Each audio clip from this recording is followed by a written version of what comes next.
Do you really think that the creator of this magnificent edifice of the universe, the expanding universe, the galaxies, he really couldn't think of a better way to get rid of the sins on this one little speck of dust than to have himself tortured? He's the one who's doing the forgiving after all. Couldn't he just have forgiven?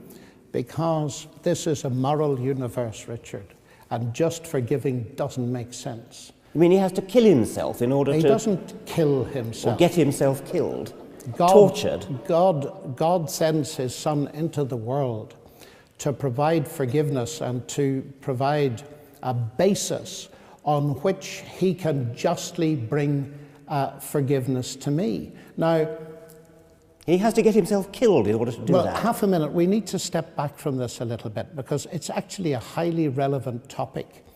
In your world, where is justice?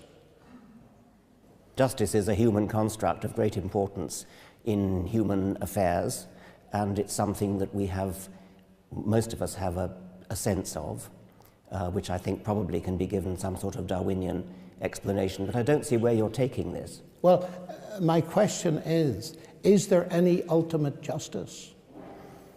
You see, you say this is petty. I'm saying I find myself in a world which is a broken world. I find myself in a world where there's massive injustice. If there is no God, then there's no ultimate justice. And one of the things that the resurrection transforms for me from pettiness right into center stage is, if this is true, then there's real hope that there be a rational evaluation and fair justice at the end of the world. But atheism doesn't give you that. Okay, suppose there is no hope, suppose there is no justice, suppose there's nothing but misery and darkness and bleakness, suppose there is nothing that we would wish for, nothing that we would hope for. Too bad. That doesn't make it true just because God would make us feel good. Well, of course it doesn't. Well, then why do you bring that argument up? Because I believe that there is evidence that it is true. I don't believe in the resurrection just like that, because faith is based on evidence. What you said before was that there is no hope without God. And it sounded well, that's true. That's absolutely true. Okay. And you just admitted it. I haven't admitted it. I said, if that's true, yes. So what? I didn't say it was true. But anyway, but therefore if that's the question true, so to be decided then is there a God, and has he revealed himself? And that's where, again, I think this pettiness needs to be pushed aside, because I can't get to know you as a person. You're not just a scientific object. I could look at you through a telescope or a magnifying glass. I could even dissect you and so on and so forth. But because you are a person, I cannot get to know you unless you're prepared to reveal yourself to me. So the fact that the claim of Christ to be the truth, to be God incarnate, that makes perfect sense to me, because if there is a God who invented this wonderful, marvelous universe with all its science and all the rest, then he has taken the initiative in getting to know us and revealing himself to us. And he's revealed himself to us at the level we can understand. We're persons, he's a person. That at least makes sense. So one of the very important questions to ask is that really true? Or is this simply myth and fantasy? Well, myth and fantasy for me. Yeah, well, do you know, that disturbs me for the following reason. Reading your book, The God Delusion, you say that it's under scholarly dispute among historians that Jesus actually existed. Now, I checked with the ancient historians. That is not so. And it disturbed me. History is not natural science. But what I don't understand is this: why you would write something like that. I don't think it's a very important question. Sure, Jan. Whether Jesus existed. There are some historians, most historians think he did, some They historians certainly don't. do. I couldn't find an ancient historian that didn't. Well, there are one or two, but I don't really care, actually, because precisely because it's petty. I mean, if you could possibly persuade me that there was some kind of creative force in the universe, there was some kind of physical, mathematical genius who created everything. The expanding universe, devised quantum theory, relativity, and all that. You could possibly persuade me of that. But that is radically and fundamentally incompatible with the sort of God who cares about sin, the sort of God who is interested, who has the slightest interest in your private thoughts and wickednesses and things like that. Surely you can see that a God who's grand enough to make the universe is not going to give a tuppenny cuss about what you're thinking about and your sins and things like that. So you think that morality is not important? Of course I don't think morality is not important. I'm well, a human being. It sounds like you're saying it isn't important. I'm a human being, and I live in a society of human beings, and within a society of human beings, morality is of course important. But we are one of billions of planets on a huge scale, and a cosmic God who bothers about this kind of human scale is not the kind of God that is compatible with a scientific view of the universe. It's a medieval view. But do you think that size is the measure of importance? Incidentally, on a logarithmic scale, you're about halfway between the atom and the universe. So if God thinks in terms of logarithms, your point falls, I think. I mean, this is in a sense an emotional argument we've come into now. And I don't think so at all. If I were going to respect a God, it would be the kind of God the sort of God that Carl Sagan might have worshipped, not the sort of medieval God who fusses about sin, the obsession with sin and righteousness and sort of, I keep coming back to this word petty, and I stand by it. We need the evidence. We need the evidence. And what I'm suggesting to you is that we do have evidence. We have it in science, part of God's revelation. I get the impression that you're not taking history really seriously. Otherwise, you'd interact with it. And I'm trying to get to the basis of why that is so, because you regard what Jesus has done and who he is as petty. And I find the contrast between standing tall in a silent and cold universe with no hope, believing that your moral sense must ultimately be illusion. You're crying for justice because most people will never get it, because death ends everything. The contrast between that and enjoying the friendship, the personal friendship of God, and knowing that ultimate justice will be done, is immense. Well, but the basic question is it true or not? Yeah, that is the basic question. It is completely irrelevant if it's comforting, if it gives you hope, if it gives you happiness. That has nothing to do with whether it's true. That I agree with entirely. So we need to know whether it's true. Yes. Now, when you look at history, and let's leave aside, maybe I alluded to the possibility that some historians think Jesus never existed. I take that back. Jesus existed.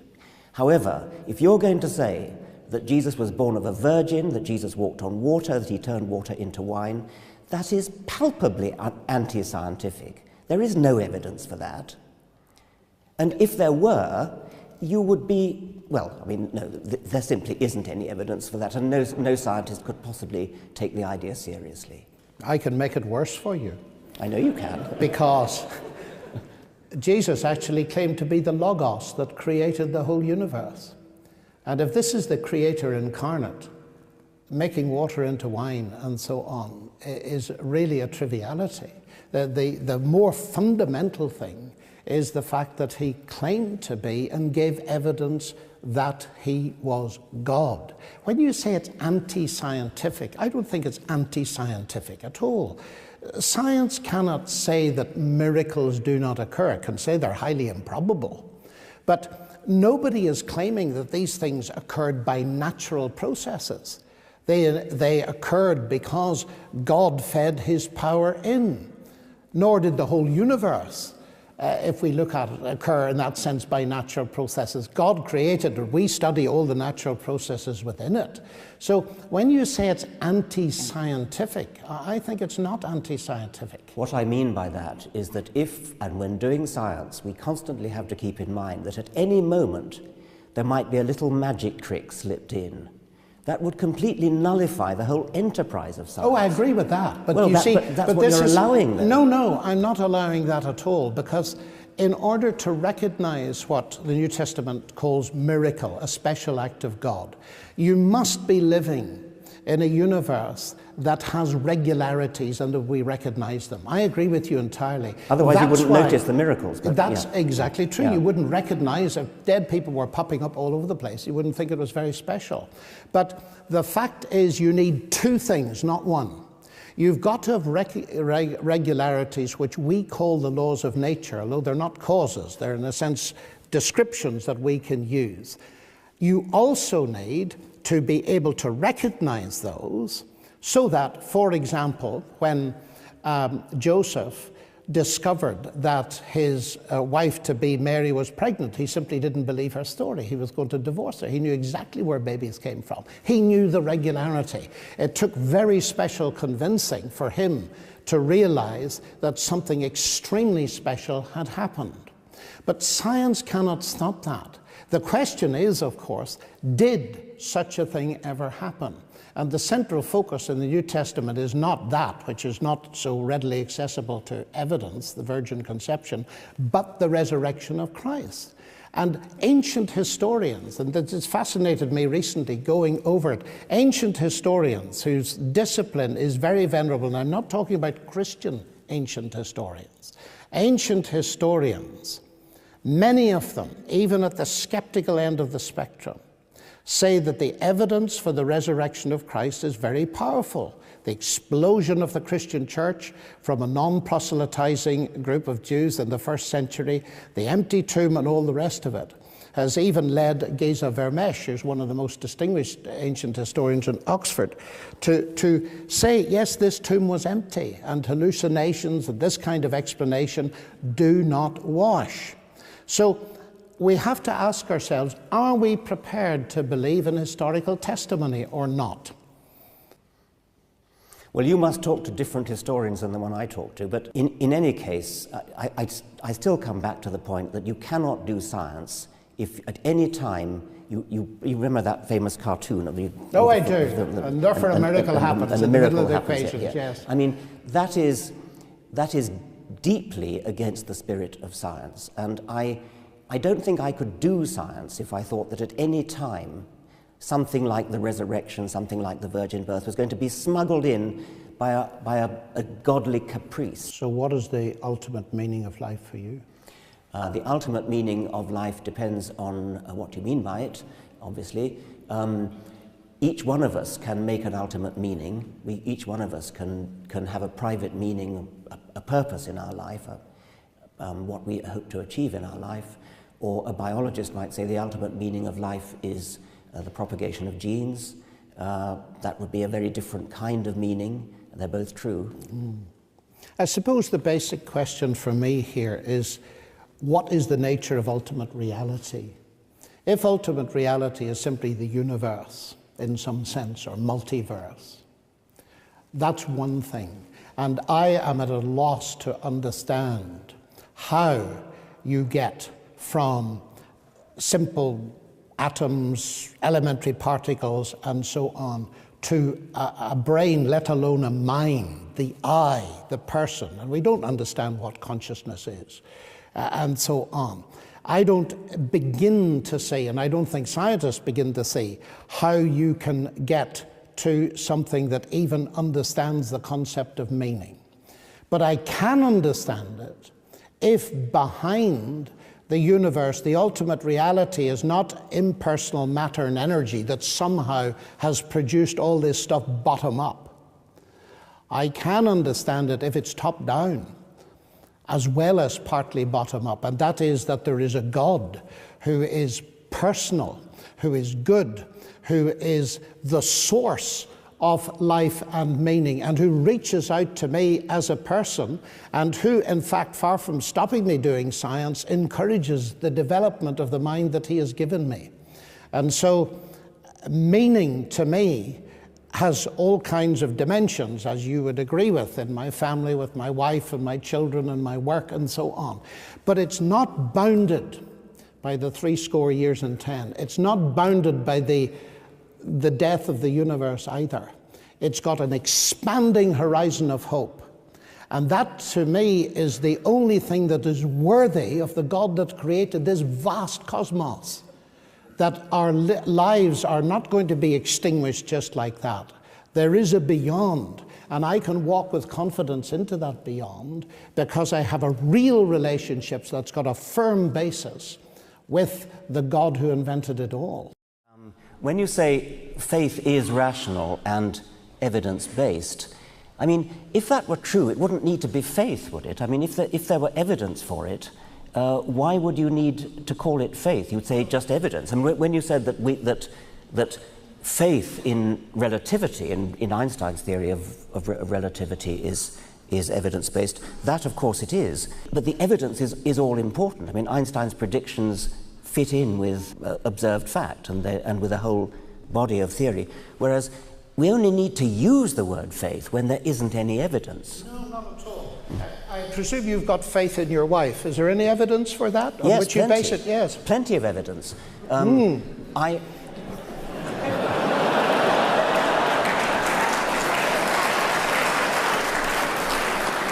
Let's generalize it. Never mind about my wife. Let's generalize.